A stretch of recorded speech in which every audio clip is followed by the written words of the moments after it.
लख खुशियां पातशाहियां। गुरपुरब की बधाइयाँ।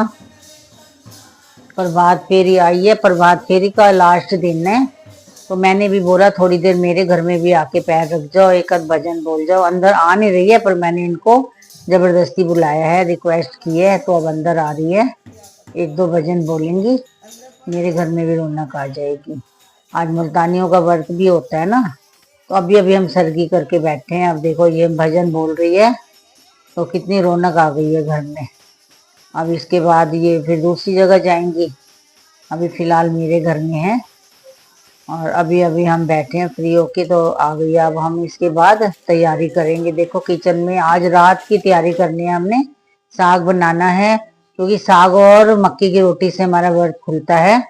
सारा दिन हम पानी भी नहीं पीते। शाम को हम कोठियों की पूजा करते हैं, वो भी मैं आपको बताऊंगी अभी कि मुल्तानियों के व्रत में कोठियों की पूजा कैसे होती है। अभी फिलहाल मैं साग बना रही हूँ। साग बनाने के बाद मैं फिर देखो कुछ और जो घर में मेंबर है उनके लिए भी तैयारी करूंगी। फिलहाल साग बना रही हूँ। देखो साग कैसे बनता है, अगर किसी को ना पता हो तो आप प्लीज मेरे से हेल्प ले सकते हो, और मैं बता दूंगी कि साग कैसे बनता है। पंजाबियों का साग तो सबको बनाने आता है, बट जो हमारा साग होता है वो सबसे अलग होता है। ठीक है, आज की नई जनरेशन को बिल्कुल नहीं बनाना आता, तो मैं उनको भी बताऊंगी साग कैसे बनता है।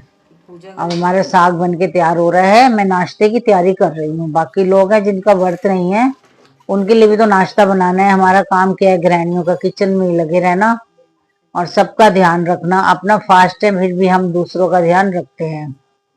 अब इसके बाद मैं नाश्ता बनाऊंगी, क्योंकि पहले तो मैं अपनी गुड़िया के लिए नाश्ता बना रही हूँ। छोटी गुड़िया है, उसके लिए।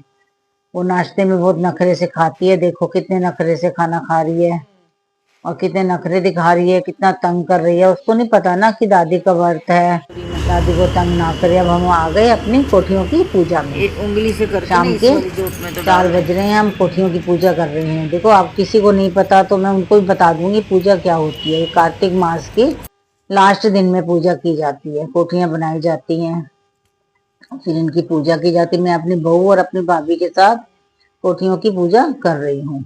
किसी भी खुली जगह पे की जाती है, मंदिर में की जाती है। और ये कोठियों की पूजा करने के बाद फिर हम लोग थोड़ा सा व्रत खोलते हैं, पानी वानी पीते हैं। अब ये खत्म हो जाएगा तो इसके बाद फिर हम पानी वानी पियेंगे। अब देखो हम आ गए रात को, हमने खाना तो बना लिया था। अब हम ये